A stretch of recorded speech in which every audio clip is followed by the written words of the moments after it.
So, hi. So what's the big deal about being present as presence?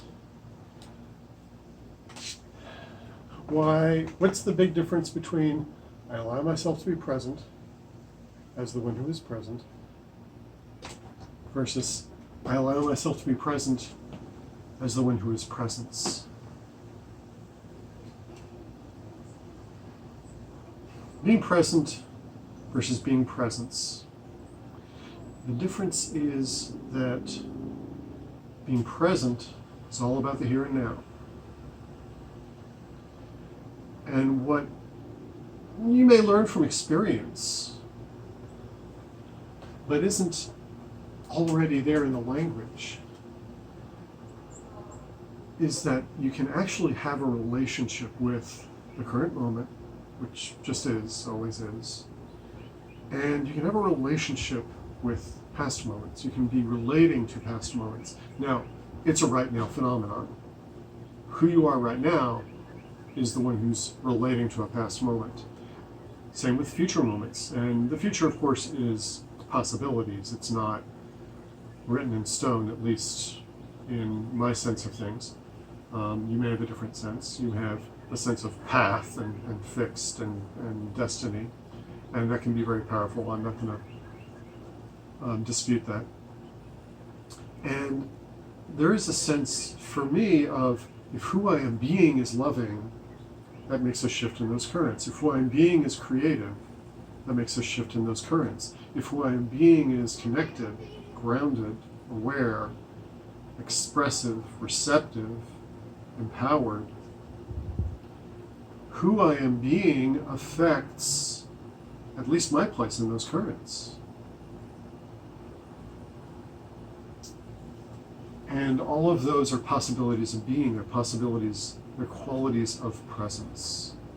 So when who I am being is the one who is presence, I can be related to the present. And who I'm being right now can be lovingly relating to a past memory. Or who I'm being right now can be creatively relating to a future possibility.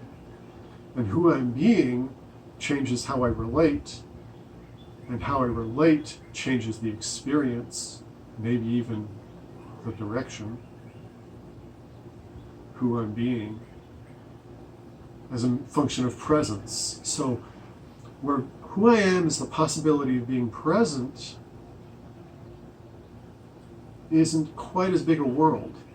If who I am is the possibility of being presence, that's a bigger world. Presence can be related to the present and the past and the future. It can be related to all three.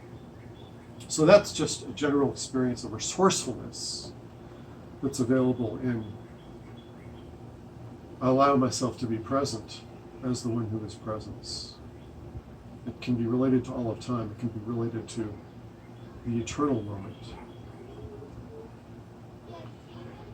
And there's a story behind that. There's a story of years, I think it's fair to say decades, of me playing with being present. And, from the Handbook to Higher Consciousness, from A Course in Miracles, or at least Love is Letting Go of Fear, other things that strongly influenced me, The Power of Now, all pointed to being present. And, there was blissful experiences in that being present, but it didn't give me a real way to relate to time. And I'd have to deal with, okay, I've got plans for work, and I've got work for plans, and you have to deal with time if you're going to be a part of a team, and you're going to have goals, and you're going to cooperate on those goals. You got to work your time and play with your time, whatever. There's a relationship with time going on. And for me, because my spirituality was so about being present, this relationship to time wasn't really connected to my spirituality. And, it felt like time was this necessary evil almost. And I began to realize that just doesn't fit. I know what it is to have loving intentions. I know what it is to have creative, connected, aware, grounded intentions. And there's some spirituality and all of that, and that was there all along, but I felt like there was this big disconnect between my relationship to the moment and my relationship to time. And eventually began to realize that it's because the teachings that I've been exposed to at that point, which kept saying, this is the only moment there is, like the present is the only real moment, that was limiting thinking. That was actually a limiting belief.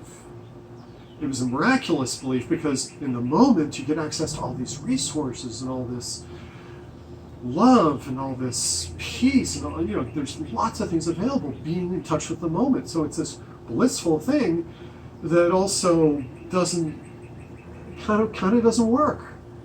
So I eventually came up with a term for this: blissful unworkability. And this blissful unworkability, I wouldn't, in a sense, I wouldn't trade it for anything because it was so wonderful. But in another sense, it was like, I can do better than this. And that's, over time, I began to realize, especially as I got into the landmark work where they teach that who you are is the possibility you're living into. This is their sense of possibilities of being. So it's their sense of being, which is about possibility, and this other sense of being, which the Power of Now taught me, and consciousness and forgiveness and being loving, unconditionally loving for all beings, including myself. All these wonderful things would teach me, and there's got to be a way to put this all together. Well, guess what? It turns out it's all the same being. These possibilities of being that Landmark taught me, and this being present being that all this other spirituality taught me, it's the same being. So then when I put all those pieces together and I realized, well, Landmark kind of sometimes, I know there's people in there who are really great about being present, and the CAP course really teaches you about being with, but it felt like there were a lot of people who hadn't put all those things together. So it began to be inauthentic for me to say that I don't have a relationship with time, to stay in this blissful unworkability. And so that's when I began to subtly shift. Instead of who I am is the one being present, that who I am is the one being presence. And now I can have a relationship with the moment, and I can also have a relationship with time. And that's why for me it's such a big shift from I allow myself to be present as the one who is present to I allow myself to be present as the one who is presence. And, I don't know. Hope you had fun playing with any of that at some point. Be well, peeps.